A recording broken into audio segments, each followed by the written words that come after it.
Black fatherhood all the time. It must be Black fatherhood all the time.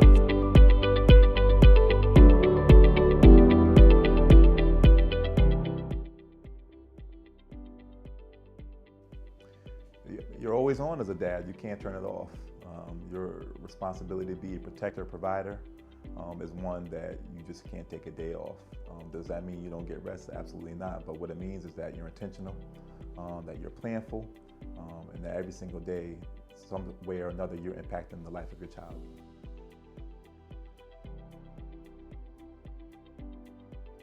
When my daughter was first born, for like 5 or 6 months, she didn't like me. Like, she just wasn't feeling me. So, I just kind of feel a little certain way, but I was like, you know what? My wife is nursing, so it kind of makes sense. It is what it is. Like, daddy has nothing for me. And it was probably not until she went to preschool when she was 2 that, we really started building these memories where every day I would come to pick her up, she would run to me. And I mean run, she would see me from like 100 feet away, and she would run the entire way to see me and hug me and like jump on my leg. So that was just a beautiful moment because every single day, I wouldn't have the best days, but that was the best part of my day. So whatever I had experienced before walking in to get her, kind of went away just because her excitement in seeing me.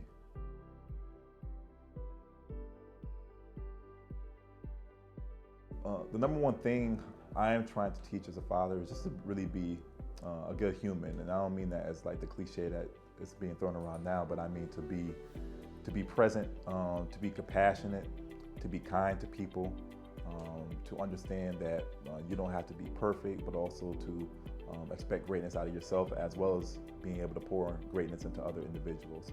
So I just want my children to be great, and not how we measure it, but really in their own way, to show that they belong in the world, and to be confident that their place is in the world.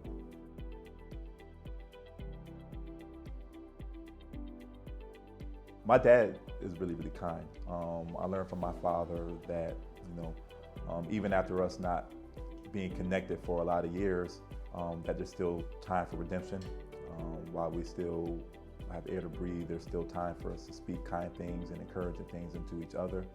So I learned from my dad not to waste moments, but also if moments do go by when we're not present, to do our best to reconcile and move forward and build long-lasting relationships and friendships.